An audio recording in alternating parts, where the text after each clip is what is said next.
So what I'm doing there is I'm actually listening for a note that your brain invents and using that to tune those intervals.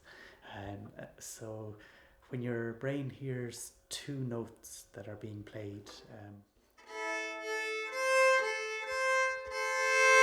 when they're played together, it hears a third note that isn't there. It interprets them as overtones of a fundamental. Now you're not hearing the fundamental frequency, but it contributes it. So you can actually use that to tune the notes that you're playing by tuning them by listening to the non-existent note, a thing called difference tones. The difference between the two frequencies gives rise to the fundamental.